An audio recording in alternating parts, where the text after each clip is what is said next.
Hello everyone, এই ভিডিওটিতে আমরা ক্লাস 10 এর মডেল অ্যাক্টিভিটি টাস্ক পার্ট 3 অঙ্কের জন্য যেই মডেল অ্যাক্টিভিটি টাস্কটা দেওয়া হয়েছে তার সমাধান তোমাদের সঙ্গে শেয়ার করব। তোমরা দেখতে পাচ্ছ যে প্রথমের প্রশ্নটা কি বলেছে, যুক্তি দিয়ে প্রমাণ করো যে বৃত্তস্থ চতুর্ভুজের বিপরীত কোণগুলি পরস্পর সম্পূরক। এটা হলো 1 নম্বর প্রশ্ন। তাহলে আমি তোমাদেরকে প্রথমে ব্যাখ্যাটা বুঝিয়ে দিচ্ছি, তারপরে তোমাদের যতটা লিখতে হবে সেটা কিন্তু তোমরা এই ভিডিওর শেষেই পেয়ে যাবে। ঠিক আছে, তাহলে শুরু করা যাক 1 নম্বর প্রশ্নের সমাধান। এর আগে কিন্তু আমরা অলরেডি ভৌতবিজ্ঞানের যে মডেল অ্যাক্টিভিটি টাস্ক তার সমাধান আপলোড করেছি। যারা এখনো সেই ভৌতবিজ্ঞানের মডেল অ্যাক্টিভিটি টাস্কের সমাধান ভিডিও দেখোনি তারা অবশ্যই সেই ভিডিওটি দেখে নিও, এবং এই অঙ্কের সমাধান হয়ে গেলে আমরা জীবন বিজ্ঞান সমাধান করে আপলোড করব। তাহলে প্রথমেই আমাদের কি করতে হবে, একটা বৃত্ত আঁকতে হবে। একটা বৃত্ত এঁকে নিলাম। এটা কিন্তু তোমাদের বইতে 163 পেজে পেয়ে যাবে। ঠিক আছে, সেখান থেকেও লিখতে পারো। আমি তোমাদেরকে স্টেপ বাই স্টেপ বুঝিয়ে দিচ্ছি যে কিভাবে করতে হয় বা এই প্রমাণটা কি করে হচ্ছে। বৃত্তস্থ চতুর্ভুজের বিপরীত কোণগুলি পরস্পর সম্পূরক। তাহলে এবার একটা বৃত্তস্থ চতুর্ভুজ আঁকি। এ বি সি ডি। ঠিক আছে, একটা বৃত্তস্থ চতুর্ভুজ আঁকলাম। এ বি সি, এটা হচ্ছে ডি, আর বৃত্তের কেন্দ্র হচ্ছে ও। তাহলে কি প্রমাণ করতে হবে? 1 নম্বরে প্রমাণ করতে হবে যে কোণ বিএডি প্লাস কোণ বিসিডি সমান সমান 2 সমকোণ। সম্পূরক মানে কি, দুটি কোণের সমষ্টি যখন 180 ডিগ্রি তখন হচ্ছে সম্পূরক বলা হয়, তাদের একটিকে অপরটির। তাহলে 2 সমকোণ মানে কি, 2 সমকোণ মানেও হচ্ছে 180 ডিগ্রি। বোঝা গেল? তাহলে বিএডি আর বিসিডি অর্থাৎ বিএডি বিসিডি এই বিপরীত কোণ দুটো পরস্পর সম্পূরক অর্থাৎ 180 ডিগ্রি।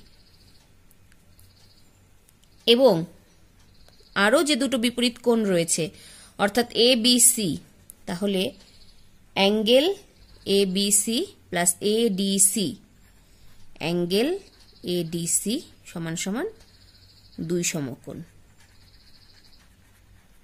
বা সম্পূরক। এটাই দেখাতে হবে। আচ্ছা, তাহলে আমরা অঙ্কনে কি লিখব? অঙ্কনে আমাদের এই বিও আর ডিও এই দুটো যুক্ত করতে হবে। তো অঙ্কনে আমরা লিখব বিও এবং ডিও যোগ করা হলো। তোমাদেরকে আমি পেজটা আপলোড করে দেব যেখান থেকে তোমরা সহজেই লিখে নিতে পারবে। এবার চলে যাই প্রমাণে। দেখো বিসিডি, এই যে বিসিডি বৃত্তচাপটা রয়েছে, এই বিসিডি বৃত্তচাপের উপর অবস্থিত কেন্দ্রস্থ কোণ কোনটা, মানে কেন্দ্রের সঙ্গে যে কোণটা উৎপন্ন করেছে সেটা হচ্ছে বিওডি। এই কোণটা হচ্ছে কেন্দ্রস্থ কোণ। এবার বিসিডি চাপের উপর পরিধিস্থ কোণ কোনটা? পরিধিস্থ কোণ হচ্ছে এই যে কোণটা বিএডি, এই কোণটা। তাহলে আমরা লিখতে পারি যে আমরা জানি যে কেন্দ্রস্থ কোণ পরিধিস্থ কোণের দ্বিগুণ। সুতরাং আমরা লিখতে পারি কোণ বিওডি সমান সমান 2 ইন্টু কোণ বিএডি, এই যে কোণটা এটা। সুতরাং এখান থেকে লিখতে পারি কোণ বিএডি সমান সমান 1/2 ইন্টু কোণ বিওডি।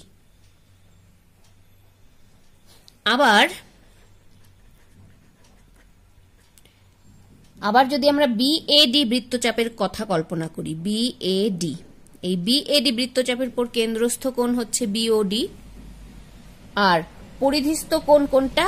পরিধিস্থ কোণ হচ্ছে বিসিডি, বিসিডি এই কোণটা।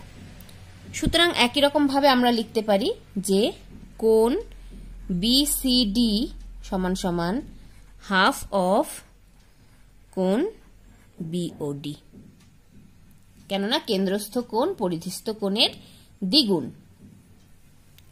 এবার আমরা এই দুটো কোণ যোগ করে দেব, বিএডি আর বিসিডি, এই বিএডি আর বিসিডি। সুতরাং কোণ বিএডি প্লাস কোণ বিসিডি সমান সমান হাফ ইন্টু কোণ বিওডি প্লাস হাফ ইন্টু কোণ বিওডি।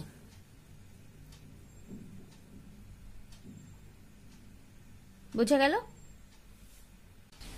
আচ্ছা, প্রথমের যে বিওডি কোণ সেটা কিন্তু এই কোণটা, নিচের কোণটা, ঠিক আছে? এখানে আমরা প্রবৃদ্ধ লিখতে পারি। কেন্দ্রস্থ কোণ প্রবৃদ্ধ বিওডি এবং পরিধিস্থ কোণ বিএডি। তাহলে এই যে টোটাল কোণ, এই দিকের বিওডি এবং এই দিকের বিওডি, এই টোটাল কোণটা কত হয়ে যাবে? 360 ডিগ্রি। তাহলে আমরা সমান সমান হাফটাকে যদি কমন নিই, হাফ ইন্টু অ্যাঙ্গেল বিওডি, এটা প্রবৃদ্ধ, প্লাস বিওডি, একটা নিচের একটা উপরের, ঠিক আছে? তো এই দুটো মিলে কত হয়ে যাবে? এই দুটো মিলে হয়ে যাবে 360 ডিগ্রি। তাহলে 360কে 2 দিয়ে কাটলে হবে হচ্ছে 180 ডিগ্রি। তাহলে এটাই তো দেখাতে বলেছে। তাহলে বিএডি এবং বিসিডি, বিএডি বিসিডি এই দুটো সমান সমান 180 ডিগ্রি, মানে কি? সম্পূরক, পরস্পরের সম্পূরক। দুটো কোণ যখন মিলে 180 ডিগ্রি হবে তখন একটি অপরটি সম্পূরক, এবং দুটি কোণ মিলে যখন 90 ডিগ্রি হবে তখন পূরক। একই রকম ভাবে আমরা এই এ এবং সি যদি যুক্ত করি, আগে কি যোগ করা হলো? বি ও ডি।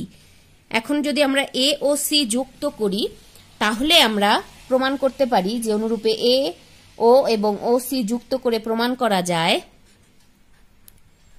কোণ এবিসি প্লাস কোণ এডিসি সমান সমান সম্পূরক।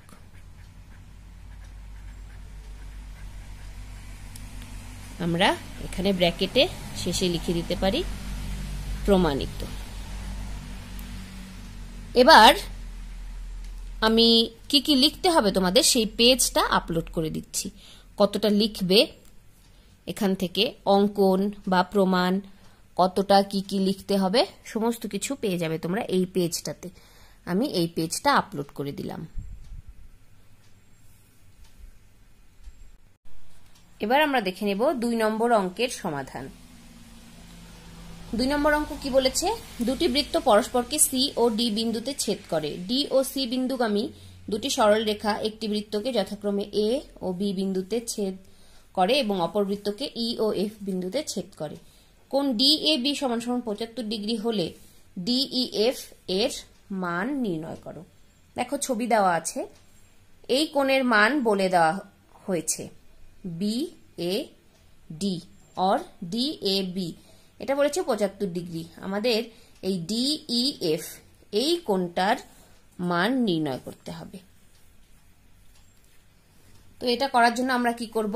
দেখো অঙ্কনে লেখা হয়েছে সি আর ডি কে আমরা যুক্ত করে দিলাম।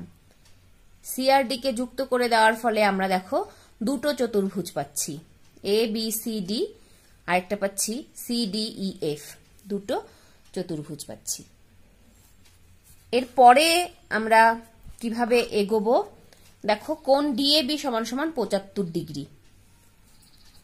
আমরা জাস্ট 1 নম্বর যে অঙ্কটা সেখানেই দেখলাম যে বৃত্তস্থ চতুর্ভুজের পরস্পর যে বিপরীত কোণ সেই দুটো সম্পূরক, অর্থাৎ 180 ডিগ্রি হয়। অর্থাৎ আমরা এই বিপরীত কোণ আর এই কোণটা যদি যোগ করি কত হবে? এই দুটো মিলে 180 ডিগ্রি হবে। তাহলে একটার মান দেওয়া আছে 75 ডিগ্রি, তাহলে এইটা কত হবে? অর্থাৎ BCD কত হবে? 180 ডিগ্রি মাইনাস 75 ডিগ্রি কত হবে? 105 ডিগ্রি। একই রকম ভাবে যদি আমরা এবার এই কোণটার মান নির্ণয় করি, এটা আমরা পেলাম 105 ডিগ্রি। তাহলে এটা কত হবে? একটা সরল রেখার উপর টোটাল কোণের মান 180 ডিগ্রি। তাহলে 180 ডিগ্রির থেকে 105 ডিগ্রি বিয়োগ করতে হবে কোণ DCF, এই কোণটার মান নির্ণয় করার জন্য। তাহলে 180 থেকে 105 ডিগ্রি বিয়োগ করলে আমরা পাবো 75 ডিগ্রি। এবার আবার সেই ফর্মুলাটা অ্যাপ্লাই করব। দেখো CDEF একটা চতুর্ভুজ, তাহলে বৃত্তস্থ চতুর্ভুজ। তাহলে এই বৃত্তস্থ চতুর্ভুজের যে বিপরীত যে কোণগুলো রয়েছে, সেই বিপরীত কোণগুলোর সমষ্টি কত হবে? 180 ডিগ্রি। তাহলে এটা আমরা পেলাম 105 ডিগ্রি। তাহলে এটা কত হবে? 180 থেকে 105 বিয়োগ হবে 75 ডিগ্রি। দুটো মিলে হবে 180 ডিগ্রি। তাহলে একটা যদি 105 হয়, তাহলে আরেকটা নিশ্চয়ই 75 হবে। তাহলেই তো দুটো মিলে 180 ডিগ্রি হবে, তাই না? তাহলে আমরা দেখলাম যে কোণ DCF সমান সমান 180 ডিগ্রি মাইনাস 105 ডিগ্রি 75 ডিগ্রি, আর DEF সমান সমান 180 ডিগ্রি মাইনাস 75 ডিগ্রি মানে 105 ডিগ্রি। ভুল বললাম, এটা হবে 75 ডিগ্রি আর এটা হবে 105 ডিগ্রি। দেখো এখানে করে দেওয়া হয়েছে, এখান থেকে সুন্দর করে নিজেদের খাতায় লিখে নিও। আশা করি বুঝতেই পারছো।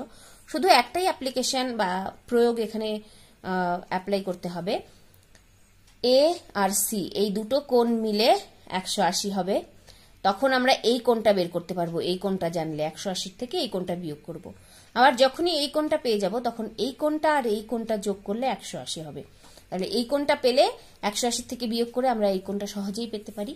সেগুলোই করা হয়েছে, সেই স্টেপগুলোই করা হয়েছে। এখানে লিখে দেওয়া হয়েছে বৃত্তস্থ চতুর্ভুজের বিপরীত কোণ দুই সমকোণ বা সম্পূরক। এবার চলে যাব 3 নম্বর অঙ্কে। 3 নম্বর অঙ্কটা কি বলেছে? একটি গোলকের ব্যাসার্ধের দৈর্ঘ্য 50% বৃদ্ধি করলে বক্রতলের ক্ষেত্রফল শতকরা কত বৃদ্ধি পায় তা নির্ণয় করো। দেখো আমরা প্রথমেই ধরে নেব গোলকটির ব্যাসার্ধের দৈর্ঘ্য r একক। তাহলে বক্রতলের ক্ষেত্রফলের ফর্মুলা কি হবে? 4 পাই r স্কয়ার, ব্যাসার্ধের দৈর্ঘ্য তার স্কয়ার। এখন গোলকের ব্যাসার্ধের দৈর্ঘ্য 50% বৃদ্ধি করলে ব্যাসার্ধের নতুন দৈর্ঘ্যটা কি হয়ে যাবে? আগে ছিল r, সেই r এর 50% বৃদ্ধি পেল, অর্থাৎ আগের যে ভ্যালুটা সেটা প্লাস r ইন্টু 50%। 50% মানে কি? 50/100। তাহলে আমরা কাটাকাটি করলে কত পাবো? উপরে 50 নিচে 100, আর r এর মানে কি? গুণ। তাহলে একটা শূন্য কাটা গেল, 5 দুগুণে 10, তার মানে 1/2। তাহলে r ইন্টু 1/2 মানে r/2, r প্লাস r/2, বাদিকে একটা r ছিল, r প্লাস r/2 যোগ করলে কত পাবো? লসাগু হবে 2, উপরে হবে 2r প্লাস r মানে 3r। তাহলে 3r/2 এটা হলো নতুন ব্যাসার্ধ, এখনকার ব্যাসার্ধ। তাহলে ব্যাসার্ধ যদি এটা হয়, বক্রতলের ক্ষেত্রফলের সূত্র কি? আমরা জানি 4 পাই r স্কয়ার। rটা কিন্তু এখন বদলে গেছে, r বদলে কি হয়েছে? 3r/2। সুতরাং ফর্মুলাতেও এখানে লিখতে হবে আমাদের 4 পাই r এর জায়গায় এই নতুন r অর্থাৎ 3r/2, এটা লিখবো তার স্কয়ার। তাহলে 4 পাই 3r এর স্কয়ার করলে হবে 9r স্কয়ার, 2 তার স্কয়ার করলে হবে 4। তাহলে 4 কেটে গেল উপর নিচে, তাহলে সমান সমান কত পাবো? 9 পাই r স্কয়ার। তাহলে আগে ছিল 4 পাই r স্কয়ার, এখন হলো 9 পাই r স্কয়ার। কতটা বৃদ্ধি পেল? বিয়োগ করতে হবে। এখন হলো 9 পাই r স্কয়ার, আগে ছিল 4 পাই r স্কয়ার। তাহলে ক্ষেত্রফল বৃদ্ধি হলো 5 পাই r স্কয়ার। তাহলে এবার যদি শতকরা বের করি তাহলে কি হবে? দেখো এখানে আমাদের এটা বোঝার জন্য আমি লিখছি যে 4 পাই r স্কয়ারে বৃদ্ধি হলো 5 পাই r স্কয়ার। সুতরাং একে বৃদ্ধি হবে কত? 5 pi r square by 4 pi r square. শতকরা মানে 100, সুতরাং 100তে বৃদ্ধি হবে 5 pi r square into 100 by কত 4 পাই আর স্কয়ার। তাহলে পাই আর স্কয়ার কেটে গেল, 4 দিয়ে 100 কে কাটলে 25, 5 আর 25 গুণ করলে কত হয়ে যাবে 125। তাহলে বক্রতলের ক্ষেত্রফল শতকরা বৃদ্ধি পেল 125। এটাই কিন্তু 3 নম্বর প্রশ্নের উত্তর। আশা করি তোমরা এখান থেকে দেখে দেখে সুন্দর করে নিজেদের খাতায় লিখে নিতে পারবে।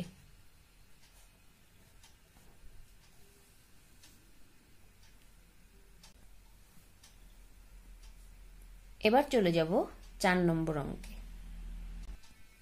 4 নম্বর অঙ্ক কি বলেছে, একটি অর্ধগোলাকৃতি গম্বুজের ভূমিতলের ব্যাসের দৈর্ঘ্য 42 ডেসিমিটার। গম্বুজটির উপরিতল রং করতে প্রতি বর্গমিটার 35 টাকা হিসেবে কত খরচ পড়বে তা নির্ণয় করো। তাহলে ভূমিতলের ব্যাস দেওয়া আছে, আমরা ব্যাসার্ধ নির্ণয় করব। ব্যাসার্ধ মানে কি, ব্যাসের অর্ধেক, তাহলে 2 দিয়ে ভাগ করতে হয়, তোমরা প্রত্যেকেই জানো। তাহলে ব্যাসার্ধ আমরা পেলাম 21 ডেসিমিটার, 42/2। এবার বক্রতলের ক্ষেত্রফলের সূত্র কি, 2 পাই আর স্কয়ার। আর এর মান পেলাম আমরা 21, পাই মানে 22/7, সেটাই আমরা এখানে লিখব। 2 ইন্টু পাই মানে 22/7, আর স্কয়ার মানে আর ইন্টু আর মানে 21, তাহলে 21 ইন্টু 21। এই সম্পূর্ণ রাশিগুলোকে গুণ করলে আমরা পাবো 2772 বর্গ ডেসিমিটার।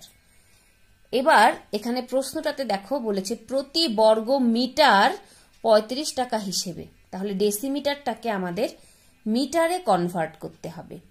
তাহলে এত বর্গ ডেসিমিটার সমান সমান কত মিটার হয়ে যাবে, বর্গ মিটার 2 ঘর আগে দশমিক চলে যাবে, কারণ কিলোমিটার, হেক্টোমিটার, ডেকামিটার, মিটার, তারপরে ডেসিমিটার।